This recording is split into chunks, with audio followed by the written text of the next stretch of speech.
The RSL is Australia's oldest ex-service organisation, providing care, camaraderie and charitable support for veterans and their families since 1916. In 2025, the League has more than 150,000 members nationwide, but the challenge for this proud and much-loved organisation is remaining relevant to a changing veteran cohort. The League has recently elected Peter Tinley, a former SAS commando and WA government minister, its new president. I sat down with Mr. Tinley to discuss his hopes for the future of this organisation. Peter Tinley, thanks for your time. You've had your feet under the desk for 5 weeks now. How are you settling into the new role as national president? At pace. It's been a hectic time and we had to really move fast to make sure people understood where we wanted to go. And when I say we, the board of RSL Australia, and really wanted to understand where things were at, and then as we go formulate a plan for how we want to proceed. What motivated you to put up your hand for the role of national president? You've had a lengthy military career. You've served in government in WA as Minister for Veterans. How do those roles shape the leadership that you want to bring to the RSL? I was tricked into the job by Duncan Anderson, and I'm going to out him here. Mate of mine, President of Western Australia, and he asked me to put my hand up. I do remember having a conversation with my wife at the end of my 15 years of political life in March just gone. I said, well, that's it, won't be on another ballot paper. She goes, oh, that's good.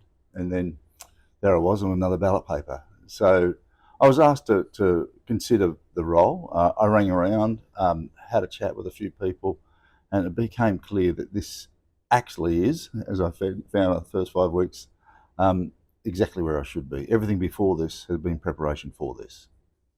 This week, the National Board has met in Sydney for the first meeting of your tenure as president. What are the key priorities that have been discussed, and what message do you want to send to members about the future direction of the organisation? The key, in one saying, if you like, the best thing that we've sort of come up with is this concept of better together. The idea that we are separate states or separate sub-branches, we're actually all linked by 109 years of history, and we owe it to the 600,000+ veterans in Australia to work together to ensure that we speak with one voice. And that's a challenge. 153,000 members over 1,100 sub-branches across the country. It's the biggest ex-service organisation, and it has the biggest challenge to actually bring itself together and create the sort of outcomes that actually Australia expects us to bring. We put up a photo last night on social media of the board, and the first person that commented said that or pointed out that there was only one woman in the photo.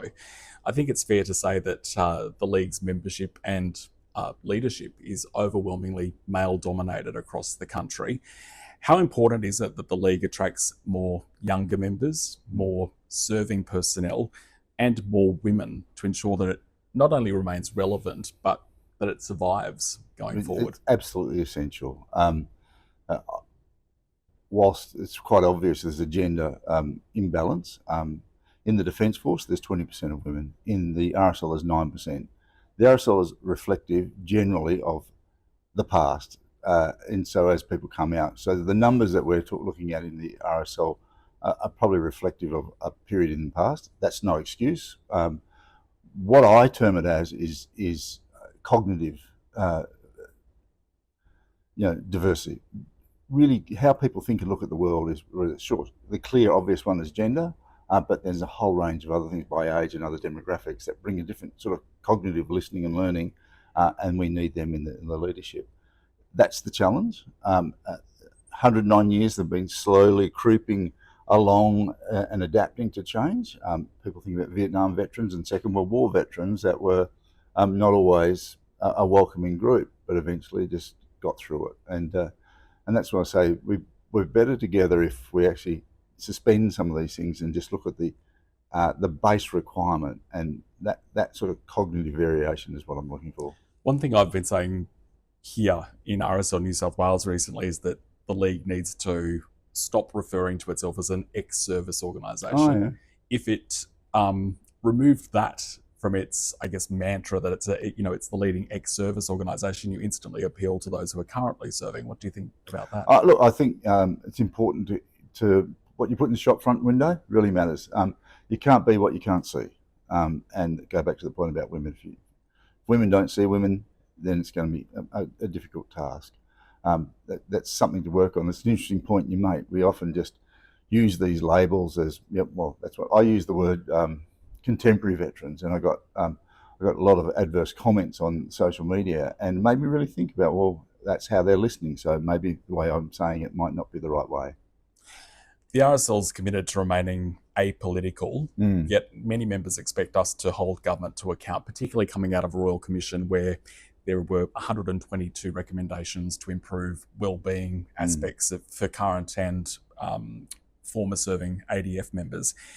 How will you balance, I guess, neutrality with strong advocacy? I don't look at it in terms of neutrality. I look at it in terms of objectives and outcomes.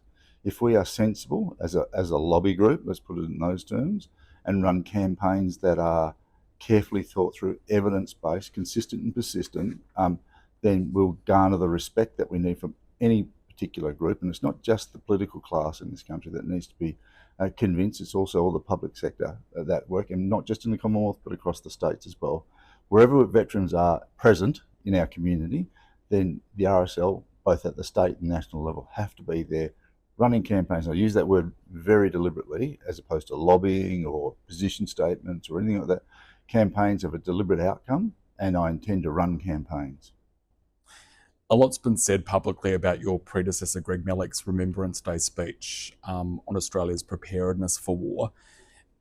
Is defence capability an area that we can expect the RSL to be advocating more on with you as president?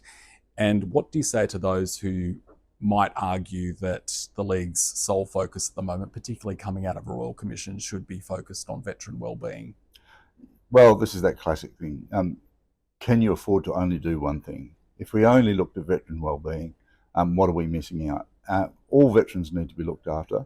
One of the things about the most vulnerable parts of any cohort in society is that they rightly so attract the most attention and should, because they're the most vulnerable amongst us. But there's 98% of veterans, of the 630,000 veterans in this country, that are doing mighty work. And so you're asking me, where do we fit in defence capability? It's the people. I was at the floor of Indo-Pac, a big CPOW conference here in Sydney a couple of weeks ago. The whole floor, all four halls of the International Convention Centre were full with the newest and greatest and latest technology. It was a Disneyland for anybody who likes their weapons. But I looked across the floor. The 3/4 of the floor, of the people on the floor, were veterans. They were either in uniform on the buy side, or they're out of uniform in defence industry on the sell side.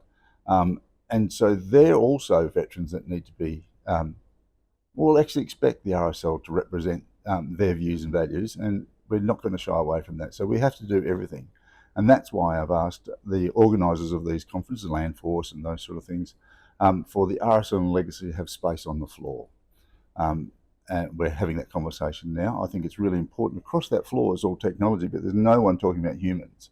And the human piece of war is exactly what the RSL leans into. The Royal Commission made the point that Australia's, what the heart of Australia's defence capability is its people.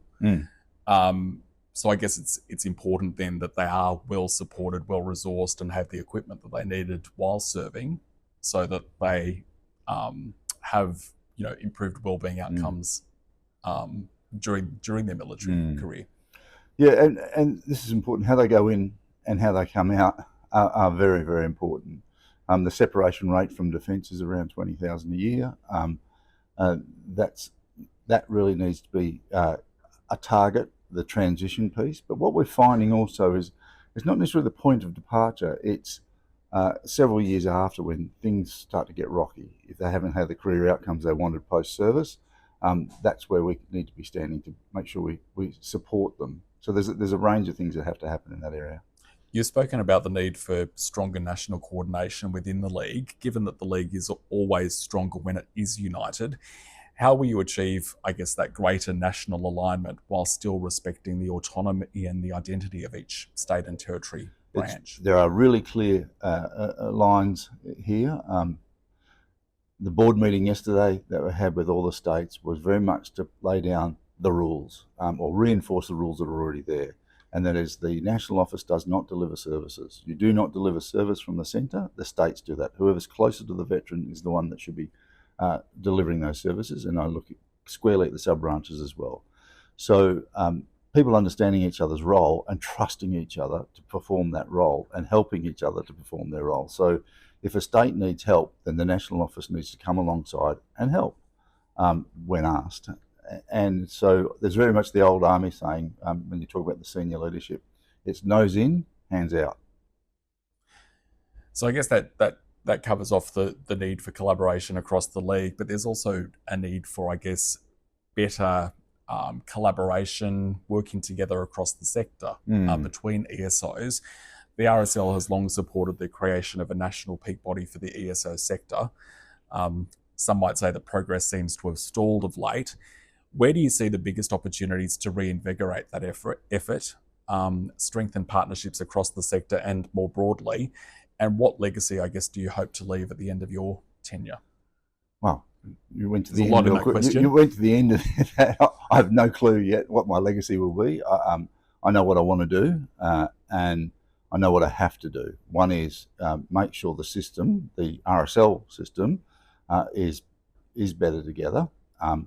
I also want to be in lockstep with Legacy, the other oldest ESO. One does the veterans, one does the family. To that point, the incoming president of Legacy will be in Canberra, and we've offered him space in our office, and you'll see the logo on the front of our office as well with Legacy, so better together.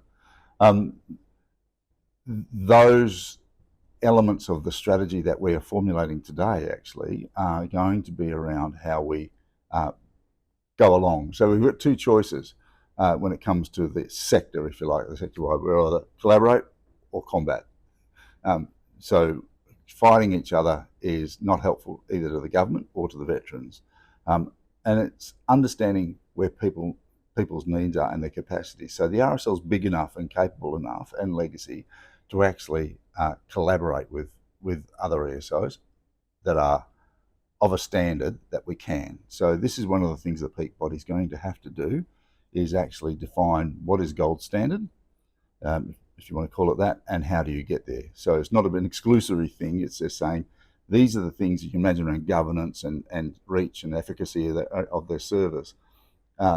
Helping them to get to that position is something the league could do and should do, and making sure that we point and shoot, if you like, with their capability. So each state's got different elements of those other ex-service organisations, and to a greater or lesser extent, and so it's up to the state officers to actually do the same, replicate the same thing in each of the states.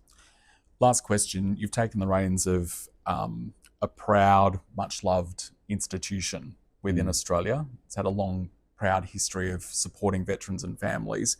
What are your hopes as president over the short, medium and long term? My hope is that it expresses itself differently in different ways, but my hopes are the parents that see their young men and women off from the family and join the Defence Force, that they know that their son or daughter will have the best possible protections in and out of uniform, delivered by the oldest ex-service organisation and its partners with 109 years of history. Don't ever forget, the objects of the RSL were formed in 1916. There was no DVA. There was nothing like that invented. They came about because of it, and in large part because of the lobbying that the RSL did at the time. That heritage is something that people of Australia should understand as part of our national capability and our national community resilience, and really is something that we take very seriously. Thanks for your time. Thanks, Troy.